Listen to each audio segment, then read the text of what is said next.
The fan button in the lightShark is one that you may not have used, but can actually help you to make an interesting show much quicker. Let me give you an example. By default, if we go ahead and select some fixtures and press find, they all go, the whole group goes to pointing straight down, and also they open up and get pointed straight halfway through their pan range. Okay?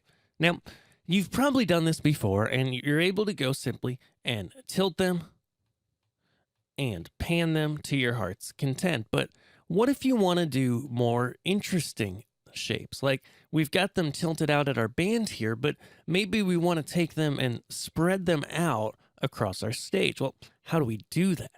Well, the fan tool is here to help you. So let's say, for example, we've got them all tilted over here to the right side of stage.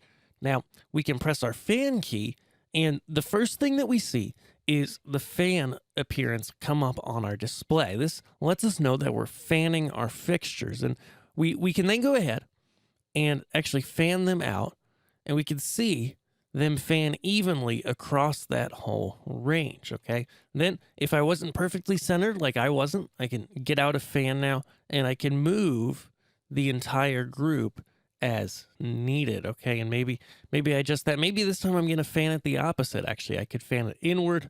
I could fan it outward.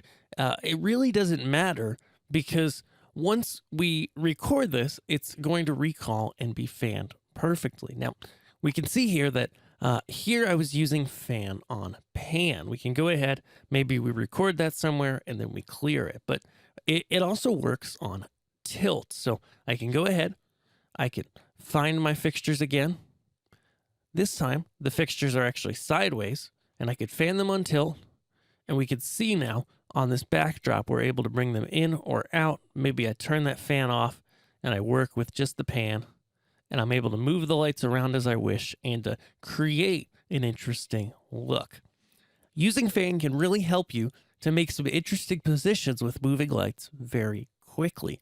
And so I hope you use this tip to make a great next show. If you have been enjoying these videos, be sure to subscribe here on YouTube, and we will see you in the next video. Thanks.